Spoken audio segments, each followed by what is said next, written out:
Welcome back. আশা করছি আপনারা সকলেই ভালো আছেন। তো এই যে অ্যারাবিক সং দিয়ে এটা কিন্তু টিকটক অনেকটা ট্রেন্ডিং আছে। তো মূলত এগুলো অনেকে মেকিং করতে পারে না, যেহেতু এটা টেমপ্লেটের কাজ না, আমাদের নিজেদের মেকিং করে নিতে হবে।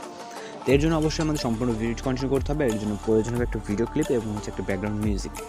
তো দুইটা লিঙ্ক ভিডিও ডেসক্রিপশনে দেওয়া থাকবে, আপনি এখান থেকে জাস্ট ডাউনলোড করবেন। করার পর এখান থেকে আমরা যে CapCut অ্যাপ্লিকেশনটিকে আছে এটাকে ওপেন করব।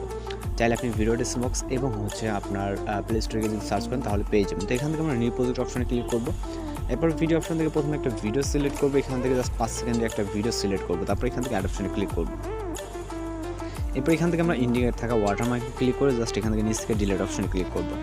এরপর এখান থেকে ফটো সেট করার জন্য প্লাস চিহ্ন চাপ দেবো, তারপর ফটো অপশনে চলে যাবো। যাওয়ার পর আপনার যে ফোল্ডারে ফটোগুলো আছেন, যেখানে যে ফোল্ডারে থাকবে সেখান থেকে আপনি সিম্পলি আপনার মতো করে 12টার মতো পিকচার সিলেক্ট করে নেবেন। ওকে, তো এখান থেকে আমরা আমাদের মতো করে 12টার মতো পিকচার সিলেক্ট করে নেব। আপনি আপনার মতো করে আপনার পছন্দের যেগুলো মেকিং করতেছেন জাস্ট ওইখান থেকে সিলেক্ট করে নিন। তো আমি এক্সাম্পলের ক্ষেত্রে এখান থেকে সিলেক্ট করে নিলাম। এরপরে অ্যাড অপশনে ক্লিক করব। এরপর আমাদের ফর্মেটটাকে চেঞ্জ করতে হবে। এই জন্য নিচ থেকে যে টুলসগুলো দেখতে পাচ্ছেন রাইট সাইডে স্ক্রল করলে এখান থেকে রেশিও অপশনে ক্লিক করব। তারপর এখান থেকে 6:9 ক্লিক করব।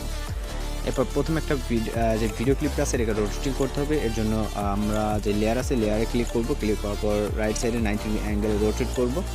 করার পর এটা আমরা ফুল ফ্রেম করব। ওকে, তারপরে চলে যাবো আমরা দ্বিতীয় ফটোস অপশনে। তো সেমভাবে আমরা এটাকেও 90 অ্যাঙ্গেল রোটেট করবো রাইট সাইডে এবং এটাকে যথেষ্ট পরিমাণ যতটুকু আমাদের ফুল স্ক্রিন লাগে, যদি কম বেশি হয় সেক্ষেত্রে আপনি এটা কিন্তু অ্যাটাচ করতে পারেন। তো আমি এই ফটোতে দেখাচ্ছি, আমরা এটাকে 90 অ্যাঙ্গেল রোটেট করলাম এবং আমাদের কিন্তু ডাউনে অর্থাৎ নিচের সাইডে কিন্তু একটু বেশি আছে। সেক্ষেত্রে আমি যদি একটু উপরে তুলে দিই সেক্ষেত্রে আমাদের এই ফটোটা মিডলে চলে যাবে। ওকে, মানে আমি দেখে দিলাম, আপনি আপনার মতো করে এগুলোকে সুন্দর করে কাস্টমাইজ করে দেবেন। 90 অ্যাঙ্গেল দিলে একদমই আপনার পারফেক্টলি হবে। ওকে, তো আশা করি এগুলো আপনি বুঝতে পারছেন। আর যদি কোথাও বুঝতে সমস্যা সেক্ষেত্রে কিন্তু অবশ্যই কমেন্ট বক্সে জানাতে পারেন। ওকে, এখান থেকে আপনি ফেসবুক প্রোফাইল, তারপর আপনি হোয়াটসঅ্যাপে চাইলে নক দিতে পারেন।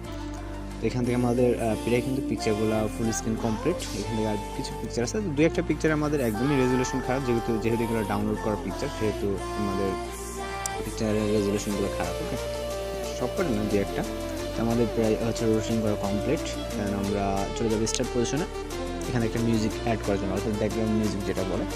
তো এখান থেকে আমরা অ্যাডওয়ার্ডে ক্লিক করবো, তারপরে এক্সট্রাক্টেডে, তারপর এখান থেকে আমরা মিউজিকটাকে সিলেক্ট করে জাস্ট ইম্পোর্ট সাউন্ডে ক্লিক করবো। এরপর আমরা এখান থেকে যেহেতু আমাদের ভিডিওতে কোনো কাজ করতে হবে না, জাস্ট আমরা ফটোসে কাজ করব।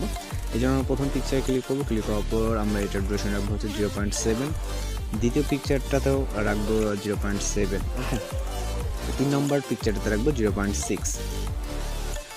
ওকে, 4 নম্বর পিকচারটাতে 0.7, 5 নম্বর পিকচারটা তো সেমভাবে 0.7। আশা করি ডিউরেশনগুলো সবাই অ্যাডজাস্ট করতে পারবেন।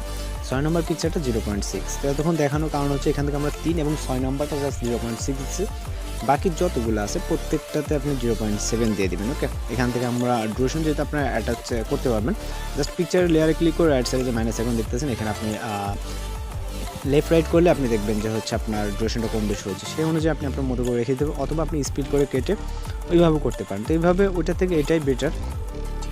তো আশা করি এখানে আপনাদের কোনো সমস্যা হবে না, যদি সমস্যা হয় সেক্ষেত্রে তো আমরা আসি। তো এবার আমরা এখান থেকে অ্যানিমেশন অ্যাড করবো। অ্যানিমেশন অ্যাড করার জন্য আমাদের যদি ভিডিও ক্লিপে কোনো কাজ নেই, জাস্ট আমরা ফটোসে চলে আসবো। আসার পর এখান থেকে আমরা অ্যানিমেশন, দেন আমরা এখান থেকে কম্বোতে চলে যাবো। 3টা category, in, out and combo. তো আমরা কম্বোতে চলে যাবো। যাওয়ার পর এখান থেকে আমরা পেন্ডুলাম 1-এ ক্লিক করব। ক্লিক করার পর এখান থেকে আমরা দ্বিতীয় পিকচারে ক্লিক করব, সেমভাবে পেন্ডুলাম 1, তৃতীয় পিকচারে আমরা পেন্ডুলাম 1। এক কথায় এখানে যতগুলো পিকচার আছে প্রত্যেকটা পিকচারতে আপনারা পেন্ডুলাম 1 অ্যানিমেশনটাকে সিলেক্ট করবেন। তো আশা করি হয়তো বা অনেকে বুঝতে পারছেন যে ভয়েসটা আজকে একটু অন্যরকম লাগতেছে। তো ঠান্ডা লাগার কারণে ভয়েসটা কিন্তু অনেকটাই চেঞ্জ হয়ে গেছে, যার কারণে আপনার ভয়েসটা এরকম শুনতেছেন। ওকে, তো এইখান থেকে আমরা প্রত্যেকটা পিকচারের জন্য পেন্ডুলাম 1 অ্যানিমেশনকে দ্রুত সিলেক্ট করতেছি, স্কিপ করে যাচ্ছে না, যেহেতু কত সমস্যা হয়তো বুঝতে পারবো না, এই কারণে আমরা স্কিপ করতেছি না। তো পেন্ডুলাম 1 সিলেক্ট করার পর জাস্ট টিক অপশনে ক্লিক করবেন, হয়ে গেলে দেন আমরা এখান থেকে যেটা করবো ভিডিও রেজুলেশনটাকে 1080 রাখবো। তারপর এখান থেকে জাস্ট এক্সপোর্ট অপশনে ক্লিক করবো। এক্সপোর্ট অপশনে ক্লিক করলে আমাদের ডিউরেশনের ব্যাপারটা আমি যেটা বলছি, প্রত্যেকটা পিকচার কিন্তু 0.7 আছে, জাস্ট 3 নম্বর এবং 6 নম্বরটা বাকি, যেহেতু এখানে 12টা পিকচার আছে।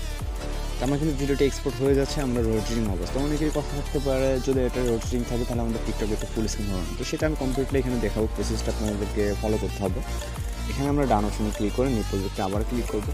তারপর ভিডিও অপশন থেকে এইমাত্র সেভ করে ভিডিওটিকে সিলেক্ট করে জাস্ট অ্যাড অপশনে ক্লিক করবো। এরপরে এখান থেকে আমরা রেশিও অপশনে ক্লিক করে এখান থেকে 9:60 ক্লিক করবো। তারপর এখান থেকে মূল ভিডিও লেয়ারের টাচ দিব, যেহেতু এখানে টোটাল এখন একটা ভিডিও আছে, প্রথম বলেন আর ফটো দিয়ে বলেন একটা যেহেতু। তো আমরা এর আগে হচ্ছে সোজা থেকে আমরা রাইটে অর্থাৎ 6:9 রোটেট করছি, এবং হচ্ছে এবার আমরা 6:9 থেকে আমরা হচ্ছে সোজাতে রোটেট করবে। একদম 90 অ্যাঙ্গেল করলে আপনার পারফেক্ট হবে, এবং হচ্ছে আপনি ফুল স্ক্রিন করে নেবেন। 2 আঙুলের চাপ দিয়ে ধরে আমি দেখাই, এখান থেকে 2 আঙুলের চাপ দিয়ে ধরে এটাকে পারফেক্টলি ফুল স্ক্রিন করে নেবেন। ওকে, তো করার পর এখান থেকে ইন্ডিং ওয়াটারমার্কটাকে ইউজ করে দিবেন। তারপর এখান থেকে হচ্ছে আমরা ভিডিও রেজলিউশনটাকে 1080 থেকে জাস্ট এক্সপোর্ট অপশনে ক্লিক করে আমাদের ভিডিওটি লোডিংয়ে সেভ হয়ে যাবে। তো আজকের যে ভিডিও টপিকটা, এডিটিং টিউটোরিয়ালটা মূলত এই পর্যন্তই। তো এইভাবে আপনি একটা ভিডিওটা খুব সুন্দরভাবে এই ধরনের সাউন্ড দিয়ে, বিট দিয়ে এডিটিং করতে পারবেন। তো আশা করি সব কিছু বুঝতে পারছেন। আর যদি কোথাও আপনার বুঝতে সমস্যা হয়, সেক্ষেত্রে আপনি যে কোনো কোথাও এটাকে কমেন্ট করতে পারেন আপনার ফেসবুক, হোয়াটসঅ্যাপ বা হচ্ছে আপনার এই ভিডিওর কমেন্ট বক্সে। তো আজকের ভিডিও এই পর্যন্ত, দেখা হচ্ছে পরবর্তী কোনো নতুন ভিডিওর সাথে। সে পর্যন্ত ভালো থাকবেন, সুস্থ থাকবেন।